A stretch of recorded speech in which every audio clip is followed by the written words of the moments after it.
is a life coaching consortium out there that actually, some people are members of this consortium. However, that's not enforceable in Utah yet. So for right now, the law is it's not illegal to give somebody advice, which is just what life coaching is. And so, but that's the thing that Hinkins wants to look into, is like whether or not there should be at least some sort of proficiency exam, some sort of licensure that should happen to actually prove that the people who are counseling their clients actually know what they're talking about.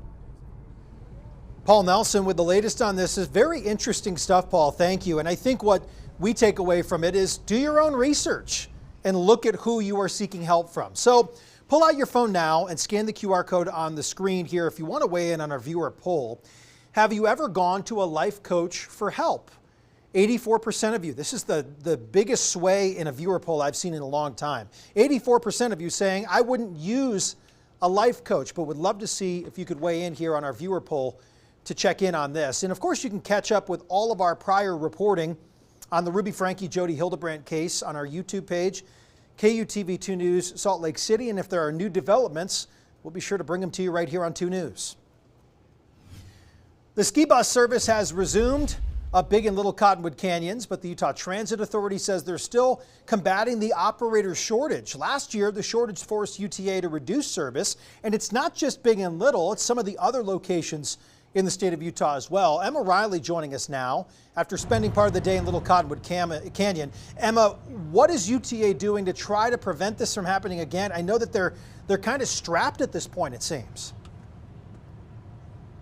Yeah, they're still facing that bus operator shortage, but there are a lot of things that they're doing to prevent them from having to reduce service like they had to last year. One way they are doing that is they're encouraging resort employees to take vans up to the resorts instead of riding the buses so that they can free up some of those bus spaces. They'll also be running the Cottonwood Connect service, which is a private transportation service that will pick up skiers from local hotels and accommodate skiers that are coming in from out of town, which will in return, free up some of those bus spaces for people who are local skiers and who go up to the canyons often.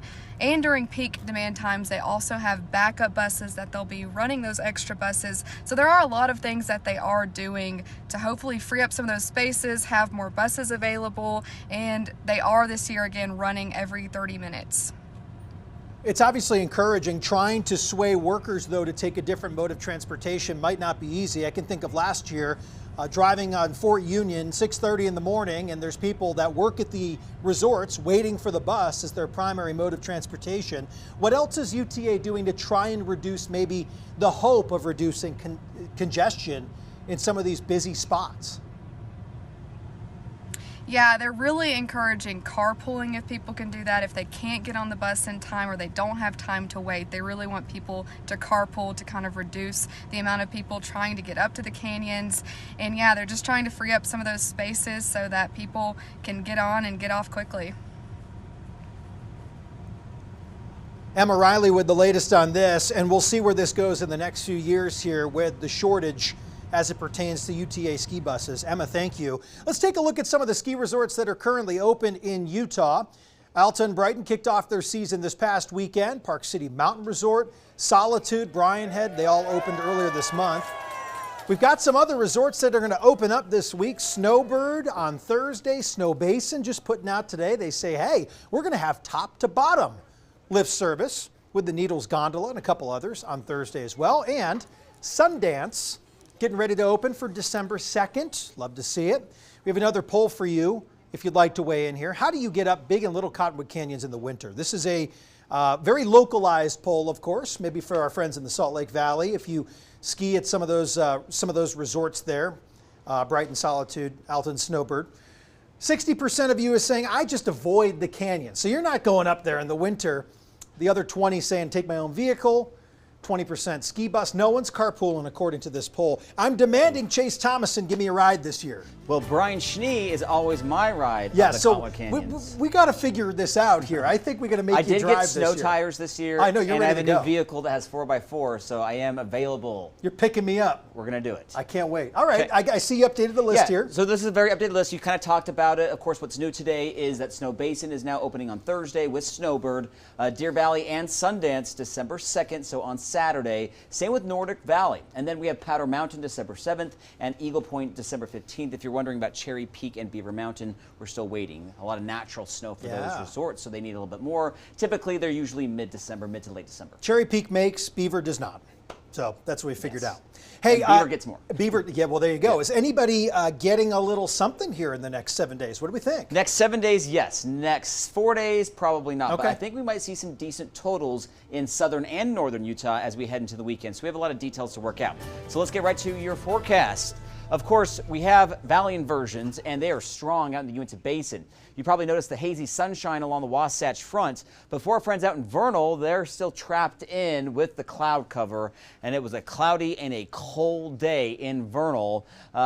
The clouds might actually linger for the next day or two. We're hoping that we can get some clearing, but I don't see a whole lot of wind to really get rid of some of that cloud. So air quality is moderate here in Salt Lake County and for most of the Wasatch Front, and that is the forecast through at least Wednesday. Hopefully by the weekend we'll have some better air. We'll get some mixing with some snow and maybe a little bit of wind rolling in. Now today was chilly. We stayed in the 30s for most of the day, but we did top out at 40 here in Salt Lake City, but that's still about 5 degrees below normal. Lots of 30s in central Utah, but look at Vernal at 25 degrees. That's the cold place here in Utah. And St. George, pleasant at 53. But after that Black Friday storm, you probably have a lot of gunk on your car. We have quiet weather in the forecast for the next few days, so giving you the green light to get your car washed all the way through Thursday. But look at those temperatures. They really don't move very much. With these valley inversions, we're going to be hovering right around 40 degrees. High pressure is bringing those light winds and that stagnant air. Now, there is a big storm out in the Pacific, but the problem, though, it's going to weaken, and it's dropping way to the south as it rolls into Arizona. Probably not going to get a whole lot here in Utah early Thursday morning. If we do, it'll be south central Utah, maybe from about Kanab to Lake Powell. And the rest of the state will be dry on Thursday. And then by Friday, another storm rolls in. A better chance for a little bit of rain and snow down in southern Utah on Friday. And a few of these showers might make it into northern Utah, but not a lot. But then there's going to be a more dynamic storm system, potentially. We're still a ways out. That could bring a little bit of snow by the weekend, especially for northern and central Utah. So here's how much snow with that Thursday storm, maybe a dusting to an inch towards Kanab. That's about it. With that Friday storm system, though, we might see another dusting to an inch in some of the valleys, a little bit more in the mountains of central and southern Utah. And then here comes that Saturday into Sunday storm, and we're really not sure how much snow we might see, but there's a chance for a few inches in the valleys and several in the mountains.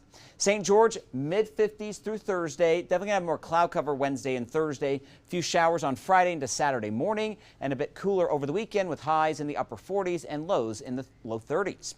Salt Lake, we have that haze through probably about Friday. We'll have some clouds Wednesday and Thursday, then again a few snow showers late in the day on Friday. Saturday is going to be our best chance for some snow, especially late in the day, maybe a couple snow showers on Sunday as well.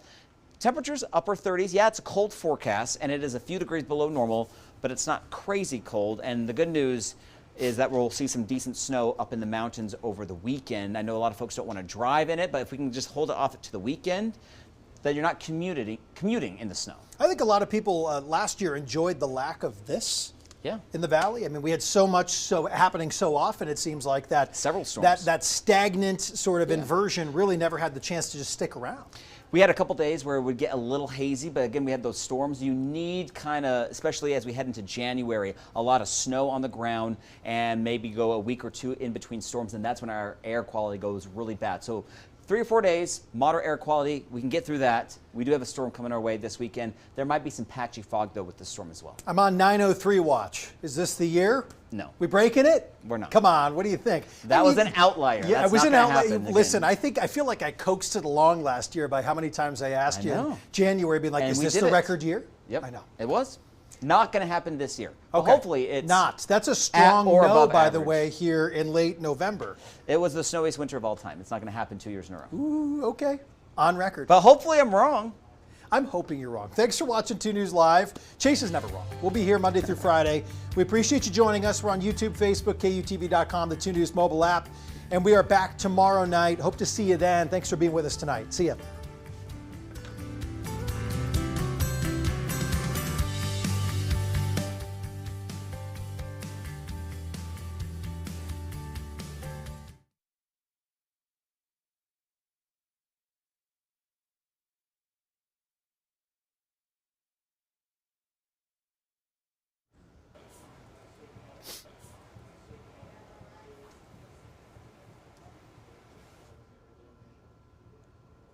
couldn't get a good screen grab. I was trying.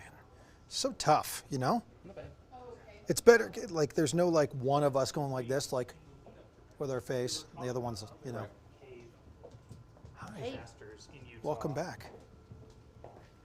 Kind of around that time. And there's one I had never heard of that was around, it's like in the mountain above BYU, where like 4 kids were died in that one. Remember that? And I What year had was never that? heard that. It was, I want to say 2004 or something. Nutty Putty?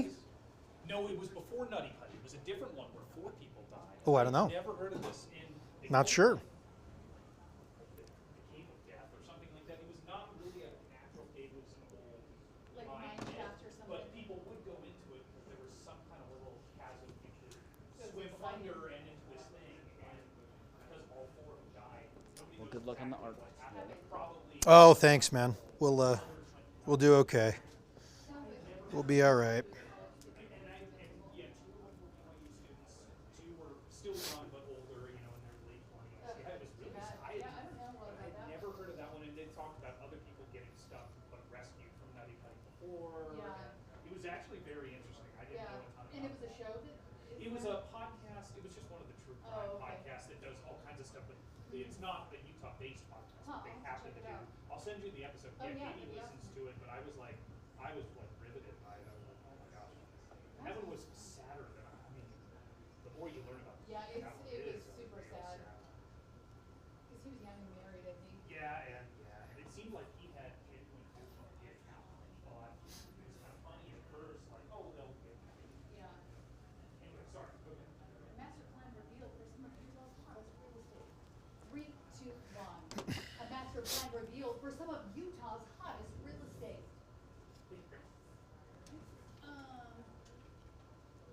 3, 2, 1.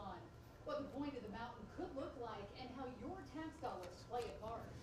Oh wait, I wanted to ask, do people say point of the mountain or the point of the mountain? Either one's fine. It is, okay. At the point of, but Let's one- keep it. yeah, people call it What- the point of the mountain. Okay, so it's probably more natural. Yeah. Okay, sorry. Plus more trouble for Utah's top cop. 3, 2, 1. Plus more trouble for Utah's top cop. I saw him on the corner, like by my house. Oh, really? He's standing in his suit, talking on the phone. I'm like, what is this? Just out on the sidewalk? It was near a like meter's bread place or something. Is that what he's trying to meet someone there or what? More trouble.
Okay.